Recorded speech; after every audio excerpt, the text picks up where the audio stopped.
Bismillahirrahmanirrahim. Assalamu alaikum students. Today our topic is electrophilic aromatic substitution reactions. First of all, I will explain you the meaning of electrophilic aromatic substitution reactions.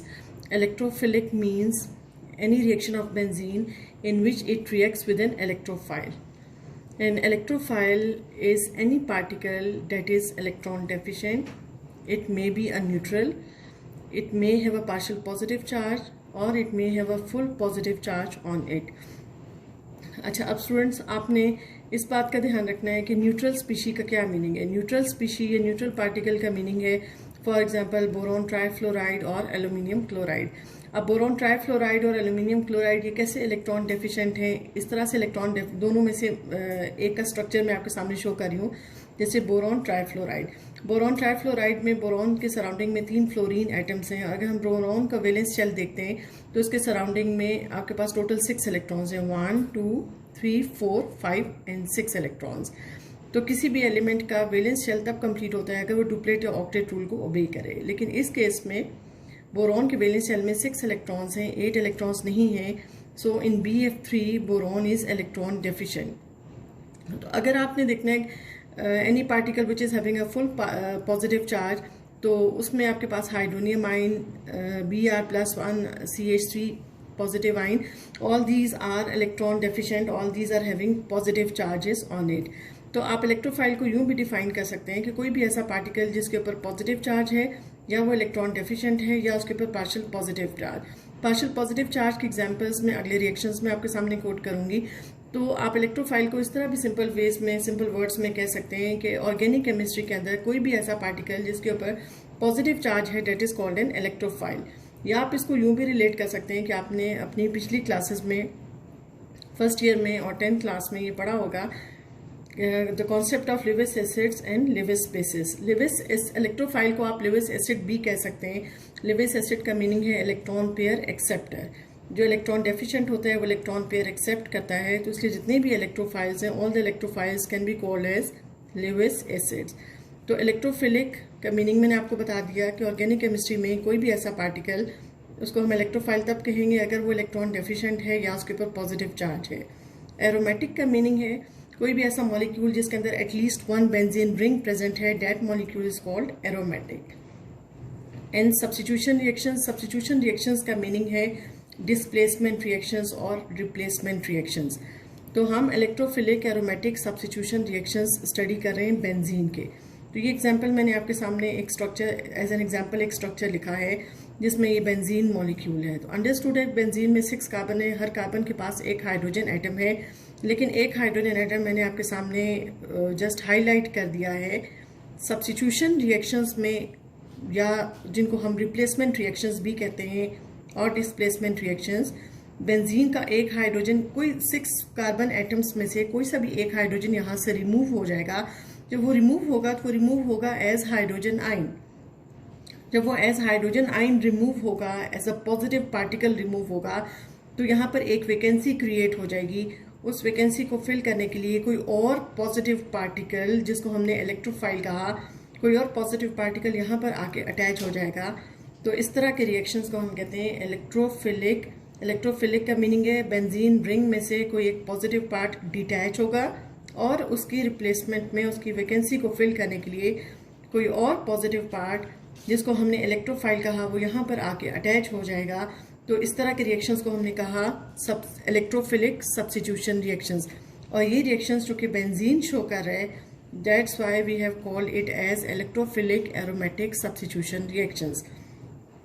Students, अब ये आप सबको clear हो गया होगा कि अगर benzene molecule कोई भी रिप्लेसमेंट या सब्स्टिट्यूशन रिएक्शंस इस तरह के शो करे, उसका कोई पॉजिटिव पार्ट डिटैच हो जाए और उसकी जगह कोई और पॉजिटिव पार्ट आके अटैच हो, तो उनको हम इलेक्ट्रोफिलिक एरोमेटिक सब्स्टिट्यूशन रिएक्शंस कहेंगे.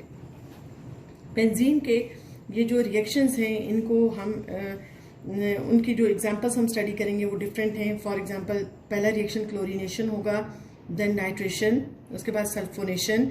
फ्रीडल-क्राफ्ट्स रिएक्शंस ये 2 तरह के हैं, एल्काइलेशन एंड एसाइलेशन रिएक्शंस. अब number 1 is chlorination reaction. Chlorination को जनरली हमने कह दिया है हेलोजिनेशन रिएक्शन। हेलोजिनेशन का मीनिंग है अगर हम बेंजीन रिंग के अंदर हेलोजन ग्रुप को इंट्रोड्यूस करते हैं। हेलोजेंस क्या है? Fluorine, chlorine, bromine and iodine. इससे पहले भी मैंने पिछले लेक्चर में आपको बताया था कि फ्लोरीन का जो रिएक्शन है वो विगोरस है, उसको हम हैंडल नहीं कर सकते इजीली। आयोडीन का रिएक्शन बहुत स्लो है, वो भी पॉसिबल नहीं है। तो सिर्फ क्लोरीन और ब्रोमीन है जो कि अगेन यहाँ पर बेंजीन के साथ रिएक्ट करेंगे। हेलोजिनेशन रिएक्शन में हमने बेंजीन रिंग के साथ किसी भी रिएक्शन के थ्रू हेलोजन एटम को इंट्रोड्यूस करना है। हेलोजन एटम को हमने X के साथ रिप्रेजेंट किया है, सब के सब ये डाई एटॉमिक हैं, इसलिए हमने यहाँ पर इसको X2 के साथ रिप्रेजेंट किया। इसके अंदर जो हम कैटलिस्ट यूज करेंगे this is called as ferric halide. अगर आपने क्लोरीन यूज करना है तो क्लोरीन के साथ जो कैटलिस्ट होगा वो फेरिक क्लोराइड। अगर आप ब्रोमीन यूज करेंगे तो जो कैटलिस्ट यूज करेंगे आप वो फेरिक ब्रोमाइड होगा। सबसे पहले मैं रिएक्शन आपके सामने एक्सप्लेन करूंगी। बेंजीन को आपने क्लोरीन के साथ अगर रिएक्ट करवाया तो जो कैटलिस्ट यूज करेंगे इट इज FeCl3। तो उसमें क्लोरीन किसी भी एक पोजीशन पर आके अटैच हो जाएगा।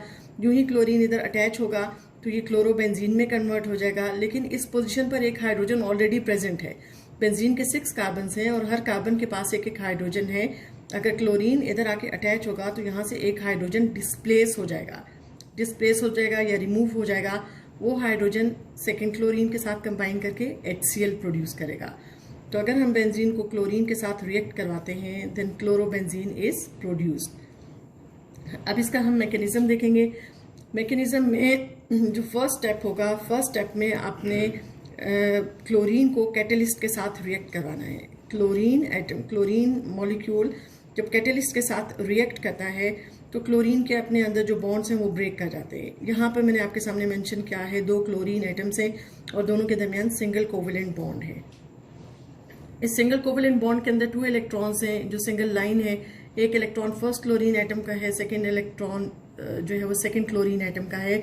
अगर ये बॉन्ड एक साइड से ब्रेक करता है, किसी भी एक साइड से अगर ये बॉन्ड ब्रेक करता है तो उस तरह की हम क्लीवेज को कहते हैं हेट्रोलेटिक क्लीवेज, जो कि बिल्कुल एक साइड से बॉन्ड ब्रेक करेगा।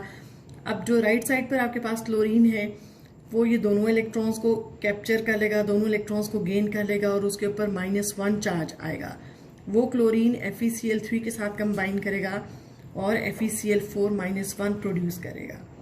और जो आपके पास लेफ्ट साइड पे क्लोरीन है वो इलेक्ट्रॉन डेफिशिएंट है, इसके पास अब कोई इलेक्ट्रॉन नहीं है, वो Cl+1 में कन्वर्ट हो जाएगा। तो इस पूरे रिएक्शन के अंदर जो हमारा एक्चुअल इलेक्ट्रोफाइल है it is Cl+1। This is the actual electrophile. अब नेक्स्ट स्टेप में बेंजीन Cl+1 के साथ रिएक्ट करेगा।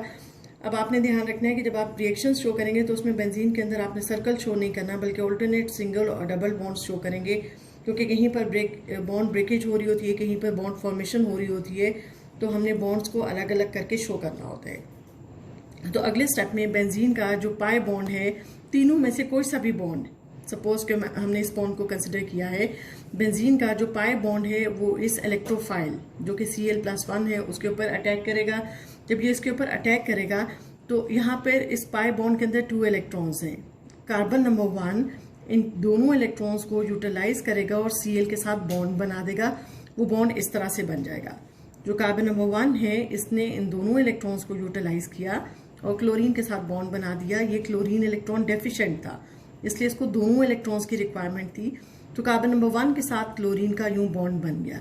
अब कार्बन नंबर 2 जो है, ये जो पाई बॉन्ड था वो कार्बन नंबर 1 और 2 दोनों के दरमियान था। इसके अंदर एक इलेक्ट्रॉन कार्बन नंबर 1 का था और एक इलेक्ट्रॉन कार्बन नंबर 2 का था। कार्बन नंबर 1 ने ये दोनों इलेक्ट्रॉन यूटिलाइज कर दिए।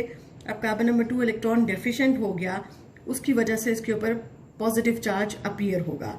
यह आपने ध्यान रखना है कि हर कार्बन के पास, जैसे सपोज मैंने इसको कहा कार्बन नंबर 1, 2, 3, 4, 5 और 6, हर कार्बन के पास एक एक हाइड्रोजन प्रेजेंट है। वो हाइड्रोजन यहाँ पर मैं आपके सामने इस तरह से मेंशन कर देती हूँ। So this is the hydrogen which is already present at this place. ये हाइड्रोजन ऑलरेडी प्रेजेंट है। ये क्लोरीन जब यहाँ पर आके अटैच हुआ है तो ये क्लोरीन तब अटैच होगा अगर ये हाइड्रोजन यहाँ से रिमूव होगी, डिस्प्लेस हो जाएगी। नेक्स्ट स्टेप में हम देखेंगे ये हाइड्रोजन कैसे रिमूव होती है। अब यहाँ पर जो हमारे पास पहले स्टेप में Cl+1 और FeCl4 2 पार्टिकल्स प्रोड्यूस हुए, एक पे पॉजिटिव और एक पे negative charge. Cl+1 first step में रिएक्ट करेगा और FeCl4 which is having -1 charge वो लास्ट स्टेप में रिएक्ट करेगा। अब लास्ट स्टेप में FeCl4 इस हाइड्रोजन को कैप्चर कर लेगा।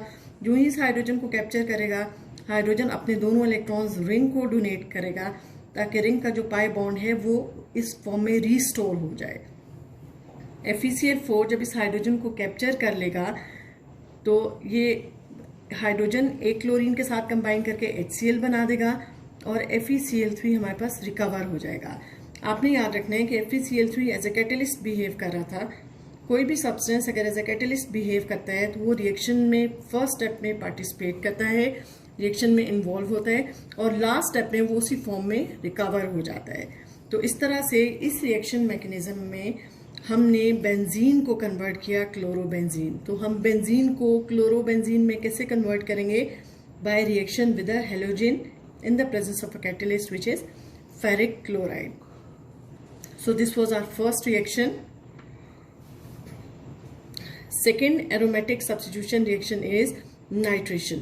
Nitration का meaning है introduction of NO2 group in the benzene ring. अगर हम बेंजीन को नाइट्रिक एसिड के साथ रिएक्ट करवाते हैं सल्फ्यूरिक एसिड की प्रेजेंस में 50 डिग्री सेंटीग्रेड पे, सल्फ्यूरिक एसिड यहाँ पर एज ए कैटलिस्ट बिहेव कर रहा है, HNO3 as a reagent behave कर रहा है। इस HNO3 में से NO2 ग्रुप बेंजीन के साथ अटैच हो जाएगा तो बेंजीन नाइट्रोबेंजीन में कन्वर्ट हो जाएगी और साथ इसमें वाटर प्रोड्यूस होगा। अब नेक्स्ट हम इसी रिएक्शन का मैकेनिज्म देखते हैं। जैसे लास्ट टाइम मैंने आपको क्लोरीनेशन या हेलोजिनेशन रिएक्शन में एक्सप्लेन किया था, तो बिल्कुल आपने इस बात का ध्यान रखना है कि फर्स्ट स्टेप में जो आपका रिएजेंट है और कैटलिस्ट ये दोनों आपस में रिएक्ट करेंगे। इन दोनों के रिएक्शन से एक कैटाइन या एक इलेक्ट्रोफाइल जनरेट होगा और उस इलेक्ट्रोफाइल से फर्दर आगे हम रिएक्शन स्टडी करेंगे। ये मैंने आपके सामने लिखा HNO3 को मैंने सिंपल फॉर्म में सिंपल कन्वर्ट करके आपके सामने लिखा HONO2। अगर आप HONO2 को भी कंबाइन करके लिखें तो इसमें एक हाइड्रोजन, एक नाइट्रोजन और 3 ऑक्सीजन है। H2SO4 को मैंने उसी फॉर्म में लिखा रहने दिया। अब HONO2 which this is nitric acid, HNO3 इसको मैंने सेपरेट करके लिखा। ये OH ग्रुप प्रोवाइड करता है। HONO2 को जब हम H2SO4 के साथ मिक्स करते हैं तो ये OH-1 या हाइड्रोक्सिल आइन OH-1 आइंस लिबरेट करता है। जब ये OH-1 आइंस लिबरेट करता है और H2SO4 hydrogen positive ions produce करता है, OH-1 और H+1 कंबाइन करके वाटर प्रोड्यूस कर देती हैं।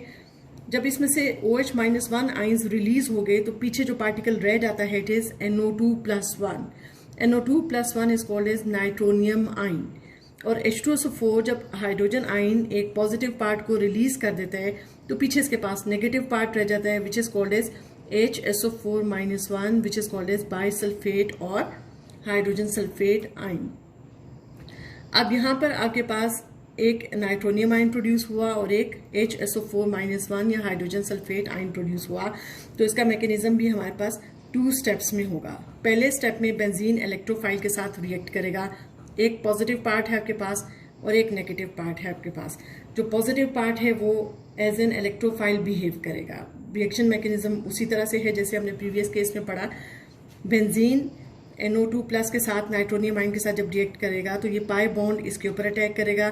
जब पाई बॉन्ड इसके ऊपर अटैक करेगा तो अगेन मैंने आपको कहा ये कार्बन नंबर 1 और ये कार्बन नंबर 2। कार्बन नंबर 1 दोनों इलेक्ट्रॉन यूटिलाइज करके इसके साथ ये सिंगल बॉन्ड बना देगा। हाइड्रोजन उसी तरह से अपनी जगह पर प्रेजेंट है। कार्बन नंबर 2 चूंकि इलेक्ट्रॉन डेफिशिएंट हो गया, इसका इलेक्ट्रॉन भी यहाँ से चला गया, इसके ऊपर पॉजिटिव चार्ज अपीयर होगा। अगले स्टेप में यही वाला स्ट्रक्चर जो है मैंने उसको रीड्रॉ किया है। अगले स्टेप में HSO4-1 जो कि फर्स्ट स्टेप में हमारे पास प्रोड्यूस हुआ था, ये हाइड्रोजन को कैप्चर करेगा। जब ये हाइड्रोजन को कैप्चर करेगा तो ये H2SO4 में कन्वर्ट हो जाएगा। हाइड्रोजन अपने दोनों इलेक्ट्रॉन रिंग को डोनेट करेगा ताकि रिंग का जो पाई बॉन्ड है वो रीस्टोर हो जाए और इस तरह से हमारे पास नाइट्रोबेंजीन प्रोड्यूस होगी। तो इस रिएक्शन का भी कंक्लूजन हमारे पास ये होगा कि हम बेंजीन को नाइट्रोबेंजीन में कन्वर्ट कर सकते हैं bye reacting it with nitric acid. तो नाइट्रेशन रिएक्शन से हम बेंजीन को नाइट्रोबेंजीन में कन्वर्ट कर सकते हैं। So next reaction is sulphonation reaction. In sulfonation reaction, means introduction of sulfonic acid group in the benzene ring. अगर हम बेंजीन रिंग के अंदर किसी भी तरह से सल्फोनिक एसिड ग्रुप को इंट्रोड्यूस कर देते हैं, sulphonic acid group is SO3H group, तो बेंजीन अगर बेंजीन सल्फोनिक एसिड में कन्वर्ट हो जाती है, then this process is called as sulphonation reaction. इसमें जो हम टेम्परेचर मेंटेन करते हैं इट इज 80 डिग्री सेंटीग्रेड। ये रिएक्शन सल्फ्यूरिक एसिड की प्रेजेंस में भी हो सकता है। अगर आप बेंजीन को सल्फर, ये सेकेंड हमारे पास ऑल्टरनेटिव प्रोसीजर है, अगर आप बेंजीन को सल्फर ट्राइऑक्साइड के साथ रिएक्ट कराते हैं सल्फ्यूरिक एसिड की प्रेजेंस में एट 25 डिग्री सेंटीग्रेड, तो भी बेंजीन सल्फोनिक एसिड में कन्वर्ट हो जाता है। तो इन दोनों प्रोसेसेस को, दोनों रिएक्शंस को हम कहते हैं सल्फोनेशन रिएक्शन। अब इसका मैकेनिज्म देखेंगे। मैकेनिज्म मैं आपको फर्स्ट रिएक्शन का एक्सप्लेन कर रही हूँ, चाहे फर्स्ट रिएक्शन है या सेकेंड रिएक्शन है, मैकेनिज्म सेम होगा। सल्फ्यूरिक एसिड हमने एक्सेस अमाउंट में यहाँ पर यूज किया हुआ है, तो फर्स्ट स्टेप में 2 सल्फ्यूरिक एसिड मॉलिक्यूल्स आपस में रिएक्ट करेंगे। 2 सल्फ्यूरिक एसिड मॉलिक्यूल्स इस तरह से रिएक्ट करेंगे कि हमारे पास जो फर्स्ट मॉलिक्यूल है ये अपना एक हाइड्रोजन एटम H+1 की फॉर्म में लिबरेट करेगा। जो फर्स्ट मॉलिक्यूल है वो अपना एक हाइड्रोजन एटम लिबरेट करेगा एज H+1 और सेकेंड मॉलिक्यूल उसको कैप्चर कर लेगा। तो फर्स्ट मॉलिक्यूल कन्वर्ट हो जाएगा HSO4-1 या हाइड्रोजन सल्फेट -1 में। जो सेकेंड मॉलिक्यूल है जब वो एक हाइड्रोजन को कैप्चर कर लेगा तो अब उसके पास 3 हाइड्रोजन्स हो जाएंगी, तो 3 हाइड्रोजन्स और एक ऑक्सीजन ये कंबाइन करके हाइड्रोनियम आयन प्रोड्यूस करेंगे, और जो आपके पास रिमेनिंग ग्रुप है वो SO3 रह जाएगा, तो इसमें SO3 भी लिबरेट होगा। मैं इस रिएक्शन को रिपीट करती हूँ। जो फर्स्ट मॉलिक्यूल है सल्फ्यूरिक एसिड का वो अपना एक हाइड्रोजन आयन सेकेंड मॉलिक्यूल को प्रोवाइड करेगा और इटसेल्फ ये HSO4-1 में कन्वर्ट हो जाएगा। अगर ये पॉजिटिव आयन रिलीज करेगा तो इटसेल्फ नेगेटिव पार्ट में कन्वर्ट होगा। ये हाइड्रोजन इधर जाके कंबाइन कर जाएगा, 3 हाइड्रोजन्स और एक ऑक्सीजन मिलके हाइड्रोनियम आयन प्रोड्यूस करेंगे, और फिर सिर्फ इसके अंदर एक SO3 ग्रुप रह जाता है जो कि SO3 प्रोड्यूस होगा। मैंने बिल्कुल फर्स्ट पार्ट में आपको बताया था, फर्स्ट पेज पे, कि जो हमारे पास इलेक्ट्रोफाइल्स हैं, इलेक्ट्रोफाइल्स ऐसी भी होती हैं जिनके ऊपर पार्शियल पॉजिटिव चार्ज होता है। तो यहाँ पर इस एग्जांपल में मैं आपको बताऊंगी, जैसे सल्फर ट्राइऑक्साइड का स्ट्रक्चर आपके सामने ड्रॉ हुआ है, सल्फर सेंटर में है और इसके सराउंडिंग में 3 ऑक्सीजन्स हैं, डबल बॉन्ड के थ्रू लिंक्ड हैं। सल्फर के ऊपर पार्शियल पॉजिटिव चार्ज है ड्यू टू इलेक्ट्रोनेगेटिविटी डिफरेंस, और ऑक्सीजन के ऊपर पार्शियल नेगेटिव चार्ज अपीयर हो रहा है। तो इस पूरे स्ट्रक्चर के अंदर चूंकि सल्फर के ऊपर पार्शियल पॉजिटिव चार्ज है, तो यहाँ पर सल्फर बिहेव कर रहा है एज एन इलेक्ट्रोफाइल। अदरवाइज आप देखते हैं इस पूरे रिएक्शन, अब तक मैंने आपको ये बताया था कि कोई भी ऐसा पार्टिकल जिसके ऊपर पॉजिटिव चार्ज है वो एज एन इलेक्ट्रोफाइल बिहेव करता है। अब इस पूरे रिएक्शन के अंदर हाइड्रोनियम आयन के ऊपर पॉजिटिव चार्ज है, तो आप ये नहीं कहेंगे दिस इज एन इलेक्ट्रोफाइल। इन दोनों के, ये भी इलेक्ट्रोफाइल है, लेकिन इन दोनों के कंपैरिजन में sulphur trioxide is a strong electrophile. ये स्ट्रॉन्ग इलेक्ट्रोफाइल है। बेंजीन का जो पाई बॉन्ड है इसके ऊपर जल्दी अटैक करेगा as compare to hydronium ion. तो आपने इस बात का ध्यान रखना है कि इस रिएक्शन के अंदर हाइड्रोनियम आयन भी इलेक्ट्रोफाइल है और सल्फर ट्राइऑक्साइड भी, लेकिन जो स्ट्रॉन्ग इलेक्ट्रोफाइल है इट इज सल्फर ट्राइऑक्साइड। तो पहले स्टेप में बेंजीन का जो पाई बॉन्ड है वो सल्फर ट्राइऑक्साइड के साथ रिएक्ट करेगा। जब ये इसके ऊपर अटैक करेगा तो ये इसके साथ जो कार्बन नंबर 1 है वो सल्फर के साथ बॉन्ड बना देगा। यहाँ पर सल्फर की टेंडेंसी है कि वो सिर्फ 6 बॉन्ड्स बना देते हैं। अगर सल्फर के ऊपर ये कार्बन नंबर 1 अटैक करेगा तो 7 बॉन्ड्स बन जाएंगे। सल्फर अनस्टेबल हो जाएगा। अपने आप को स्टेबलाइज करने के लिए ये तीनों जो ऑक्सीजन्स हैं जो इक्विवेलेंट हैं, कोई सा भी एक बॉन्ड, कोई सा भी एक पाई बॉन्ड ऑक्सीजन का वो ऑक्सीजन की तरफ शिफ्ट कर जाएगा। ये दोनों इलेक्ट्रॉन्स जब इधर शिफ्ट कर जाएंगे तो इस तरह से सल्फर के 6 बॉन्ड्स रिस्टोर हो जाएंगे और ये स्टेबलाइज हो जाएगा। और यहाँ पे जो सेकंड कार्बन आइटम था, चूंकि अब उसका भी इलेक्ट्रॉन यहाँ पे यूटिलाइज हो गया है, तो एज यूजुअल उसके ऊपर पॉजिटिव चार्ज अपीयर होगा। यहाँ पर आप इस स्ट्रक्चर में देख सकते हैं कि ये पाई बॉन्ड जब सल्फर पे अटैक करता है तो कार्बन नंबर 1 सल्फर के साथ बॉन्ड बना देते हैं। एक बॉन्ड इसका इस तरह से हो गया, एक बॉन्ड फर्दर जब आगे शिफ्ट कर जाएगा तो ये इसका सेकेंड बॉन्ड, ये 3rd, 4th, 5th और 6th। तो सल्फर के जो 6 बॉन्ड्स हैं वो रीस्टोर हो जाएंगे और ऑक्सीजन के ऊपर नेगेटिव चार्ज अपीयर होगा। ये हाइड्रोजन ऑलरेडी यहाँ पर इसी कार्बन आइटम पर प्रेजेंट है। अब अगले स्टेप में HSO4 hydrogen sulphate ion react करेगा। आपने याद रखना है कि जो तीनों पार्टिकल्स हैं ये रिएक्शन 3 स्टेप्स में प्रोसीड होगा और तीनों पार्टिकल्स 1 बाय 1 रिएक्ट करेंगे। फर्स्ट स्टेप में SO3 ने रिएक्ट करके रिएक्शन प्रोसीड किया। सेकेंड स्टेप में HSO4 यहाँ पर रिएक्ट करेगा। जब HSO4 यहाँ पर रिएक्ट करेगा तो HSO4 इस हाइड्रोजन को कैप्चर कर लेगा। जब HSO4 इस हाइड्रोजन को कैप्चर करेगा तो ये H2SO4 में कन्वर्ट हो जाएगा और हाइड्रोजन अपने दोनों इलेक्ट्रॉन रिंग को डोनेट करेगा ताकि रिंग का जो पाई बॉन्ड है वो रीस्टोर हो सके।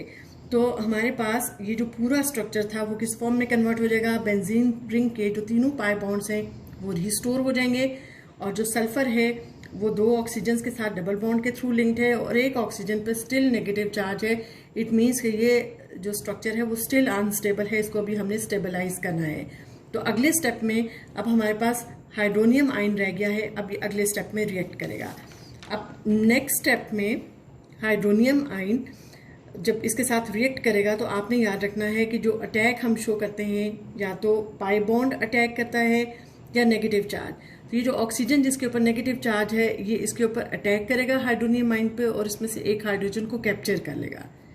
जब एक हाइड्रोजन को ये कैप्चर कर लेगा तो हाइड्रोजन इसके साथ अटैच हो जाएगा और ये कन्वर्ट हो जाएगा, 3 ऑक्सीजन तो पहले से प्रेजेंट हैं, ये SO3H ग्रुप में कन्वर्ट हो जाएगा और साथ जो H3O है वो वाटर में कन्वर्ट हो जाएगा।